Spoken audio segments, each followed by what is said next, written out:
Hello दोस्तों। आज की इस वीडियो में हम लोग इस प्रश्न को यहाँ पे हम लोग हल करने वाले हैं।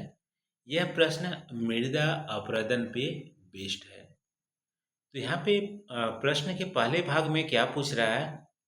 मृदा अपरदन रेंगती हुई मौत है। मतलब मौत अचानक नहीं है। मृदा अपरदन धीमे धीमे रेंगती हुई एक मौत है। इस कथन की व्याख्या करना है और दूसरे पार्ट में बताना है मृदा संरक्षण के लिए कौन कौन से विभिन्न उपाय हम कर सकते हैं। तो चलो दोस्तों इस क्वेश्चन को सॉल्व करते हैं। तो सबसे पहले स्टेटमेंट जो हमारे कथन है उसका मतलब क्या है? मृदा अपरदन रेंगती हुई मौत है, इसको आपको एक्सप्लेन करना है। देखो, मृदा अपरदन पहले होती क्या है? मृदा अपरदन एक तरह से इंग्लिश में बोलते हैं सॉइल इरोजन। वह प्रक्रिया है जिसमें वायु, जल, हिम और मानव क्रियाओं द्वारा मृदा की ऊपरी जो उपजाऊ भूमि परत है वो हट जाती है। ठीक है। तो मृदा की जो ऊपरी जो परत है जो उपजाऊ होती है वो किसी भी कार्य हो, चाहे वो जल के द्वारा या वायु के द्वारा या हिम के द्वारा या मानव क्रिया के द्वारा, यदि वो हट जाती है तो उसको बोलते हैं मृदा अपरदन।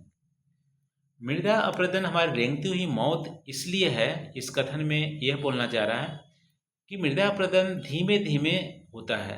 ठीक है, धीमे धीमे लेकिन सतत क्षरण होता है। अचानक नहीं होता है कि ऊपर वाले जो सॉइल है मृदा अपरदन वो हट गया। धीमे धीमे होती है, सतत क्षरण है और सतत क्षरण की ओर संकेत करता है, जो सतही रूप में अदृश्य होते हुए भी दीर्घकालीन रूप में भूमि की उर्वरता, कृषि उत्पादक और पारिस्थितिक संतुलन का की विनाश की ओर ले जाता है।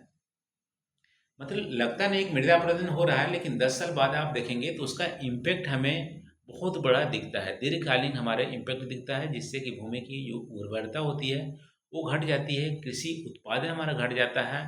और कृषि उत्पादन, भूमि की उर्वरता यदि घटेगी तो पारिस्थितिक संतुलन हमारा नहीं बना रहेगा।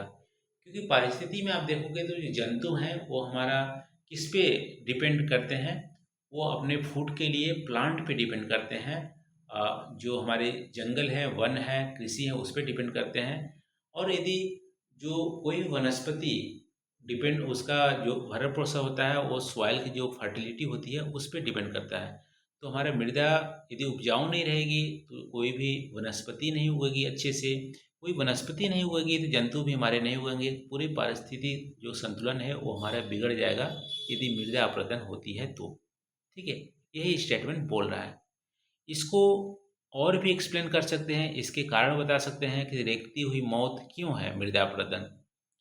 तो पहला कारण है कि मृदा अपरदन धीमा होता है लेकिन घातक प्रभाव होता है। ठीक है, जैसे भूकंप अचानक आता है हमें दिखता है, बाढ़ अचानक आता है हमें दिखता है, वैसी आपदा नहीं है मृदा अपरदन। ठीक, अचानक आने वाली आपदा नहीं है लेकिन यह आपदा ही है।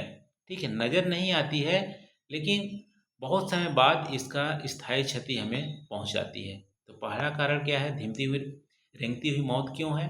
धीमा लेकिन घातक प्रभाव। दूसरा क्या है? उर्वरता की क्षति होती है। ऊपरी मृदा परत पोषक तत्व और जैविक पदार्थ होते हैं जिसके हटने से भूमि बंजर हो जाती है। तीसरा हमारा कारण है कि मरुस्थलीकरण की प्रक्रिया हो जाता है। ठीक है, निरंतर यदि अपरदन हमारी भूमि की होती ही रही तो भूमि की गुणवत्ता घटती है, जिससे कि वह कृषि के लिए अयोग्य हो जाता है। तो मरुस्थलीकरण की ओर चला जाता है हमारा भूमि। चौथा रीजन है कृषि उत्पादकता में गिरावट आती है। मृदा की संरचना, जल धारण क्षमता और पोषक क्षीण हो जाते हैं, जिससे कि ओवरऑल देखोगे फसल उत्पादन में कमी आती है। फिर जल संसाधनों पर भी प्रभाव पड़ता है। जब हमारी मृदा अपरदन होके नदियों, जलाशय में जाती है तो वहाँ क्या होता है? गाद जमा हो जाता है। ठीक है, सेडिमेंटेशन हो जाता है, जिसकी वजह से नदी और जलाशयों की क्षमता घटती है और जलीय के पारिस्थितिक तंत्र हैं उस पर भी प्रतिकूल प्रभाव पड़ता है। ठीक है, मृदा अपरदन से हमारे जलीय संसाधनों पर भी प्रतिकूल प्रभाव पड़ता है। अब मृदा अपरदन देख लिए कि एक रेंगती हुई मौत है। ठीक है, तो इसकी संरक्षण के लिए क्या क्या उपाय करने चाहिए? तो मृदा संरक्षण के लिए बहुत सारे उपाय हैं। पहला उपाय में यांत्रिक उपाय हम यहाँ पे बोल सकते हैं, मैकेनिकल जो हमारे मेजर्स हैं, यांत्रिक उपाय हैं। यांत्रिक उपाय में पहला उपाय है कंटूर हल चलाना। ठीक है, तो ढलानों पर समान रेखाओं में हल चलाने से जल बहाव कम होता है और मृदा संरक्षित होती है। जैसे मान लो ये हमारा एक खेत की ढाल इस तरह से है। ठीक है, ये हमारा ढाल है खेत का। अब खेत की ढाल में यदि आप हल ऐसे चलाओगे, खेत की ढाल के लंबवत चलाओगे तो क्या होगी, इधर से यदि पानी बहेगा ना तो ये और मृदा ढीला हो जाएगा और इसको इरोट करके ले जाएगा। तो हमें ऐसी जुताई नहीं करनी है। ये हमारे खेत की ढाल है, तो खेत की ऐसी जुताई करनी है जिससे कि हमारा कंटूर ये चलेगा और मृदा की जो यहाँ से जो सॉइल जैसे पानी लाएगा ना, तो उसकी वेलोसिटी को ये जो कंटूर हम हल चलाए हैं ना, ये हमारा उसकी ढाल को कम करेगा, वेलोसिटी से कम करेगा, जिससे कि हमारा मृदा अपरदन कम होगा। तो पहला उपाय है कंटूर हल चलाना।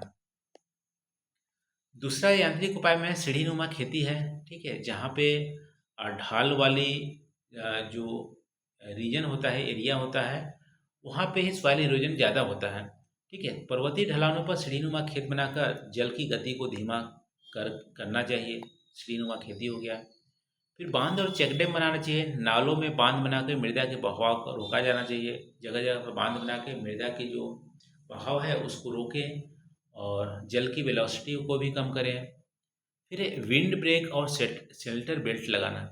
जहाँ पे विंड इरोजन होती हैं, वायु की द्वारा, पवन के द्वारा जहाँ पे अपरदन होता है, यानी कि शुष्क क्षेत्रों में पंक्तियों में वृक्ष लगाकर पवन की गति को कम करके भी हम मृदा की अपरदन को हम रोक सकते हैं। दूसरे तरह के उपाय में पहला था यांत्रिक उपाय, दूसरा था कृषि आधारित उपाय। इसमें फसल चक्र को हमें यूज करना है, यानी कि फसलों को बदल बदल के बोने से मृदा की उर्वरता हमारी बनी रहती है। तो मृदा अपरदन से जो हमारी उर्वरता की कमी होती है वो थोड़ी सी कम हो जाएगी यदि फसल चक्र हम मेंटेन करेंगे। फिर क्या है, कवर फसलें लगाना। जैसे मान लो दलहन फसलें और घास लगा के मृदा की सतही, जैसे मान लो गर्मी के दिनों में पानी के अभाव में हम खेत को छोड़ देते हैं, खुला छोड़ देते हैं, जिससे कि यदि अचानक बाढ़ आ जाती है, यदि अचानक बारिश होती है तब पर मृदा मृदा इरोजन मृदा का अपरदन होता है। और यदि हवा चलती है तब पर भी मृदा का अपरदन होता है गर्मी के दिनों में। तो गर्मी के दिनों में खेत को परती न छोड़कर वहाँ पे दलहन ही फसल लगा देते हैं, जो कम पानी में भी फसल हो सकती है। जैसे मूंग की दाल हमारी कम समय में हो जाती है, कम पानी लगता है, तो दलहनी फसल या घास लगाकर मृदा की सतह को हम ढके रह सकते हैं, जिससे कि अपरदन हमारा कम होता है। फिर क्या है, पट्टीदार खेती करनी चाहिए। अपरोधन परवर और रोधी फसलों को बारी बारी से उगाकर जल के बहाव को कम किया जाना चाहिए। मल्ची करनी चाहिए। जैसे धान की जो पुआल होती है, तो खाली जो हमारी भूमि है उसको खाली न छोड़ के उसके ऊपर जो पौधे के अवशेष है उसको ढक दे, तो नमी हमारी बनी रहेगी, जिससे कि हमारा मृदा का अपरदन कम होता है। तो मल्चिंग एक प्रक्रिया है। फिर वनीकरण आधारित उपाय भी हैं। जैसे हम वनारोपण करें। ठीक है, और जहाँ पे जंगल नहीं है वहाँ पे जंगल लगाएं। ठीक, ये भी हम कर सकते हैं, जिससे कि जो पेड़ पौधे होते हैं मृदा की जड़ों को बांध कर रखते हैं, अपरदन हमारी कम होती है। इसके अलावा नीतिगत और सामुदायिक उपाय भी हमारा है। वाटर शेड प्रबंधन करें। क्षेत्रीय जल संसाधन और मृदा का समेकित प्रबंधन करना चाहिए। जागरूकता फैलाएं, सबको मृदा अपरदन से होने वाले हानि और उसके प्रोसेस को सबको बताएं। भूमि उपयोग का नियमन करें। जहाँ पे मृदा अपरदन ज़्यादा हो सकते हैं उनको अच्छे से ध्यान दें। ठीक है, तो भूमि उपयोग के नियमन को और संतुलन बनाए रखें। इस तरह से हम ये उपाय कर सकते हैं। निष्कर्ष में आप बोल सकते हैं कि मृदा अपरदन एक आपदा जैसे ही खतरा है, लेकिन अचानक हमें आपदा जो आती है वैसे नहीं आती है, धीमे धीमे आती है, तो रेंगती हुई एक मौत के समान है मृदा अपरदन। ये हमारा गहर गह गहरा एक समस्या है, पर्यावरणीय समस्या है, और इसको सुरक्षा के लिए हमें सतत विकास की ज़रूरत है और बहुत सारे उपाय एक साथ करने की ज़रूरत है। जैसे कि आंतरिकी उपाय कुछ करें, कृषि अ, उपाय करें, पारिस्थितिक कुछ उपाय है, नीतिगत उपाय है। इन सबको सम्मिलित रूप से यदि हम करते हैं तो मृदा के संरक्षण को हम मृदा को संरक्षण दे सकते हैं। इस तरह से आप इसको निष्कर्ष में आप दिखा सकते हैं। तो ये रहा दोस्तों, आज हमने मृदा अपरदन पे जो क्वेश्चन डिस्कस किया है। इसमें कोई भी कन्फ्यूजन होगा तो आप कमेंट करके हमसे पूछ सकते हैं। Thank you. अगली वीडियो में हम लोग कुछ नया यहाँ पे सीखेंगे। Thank you.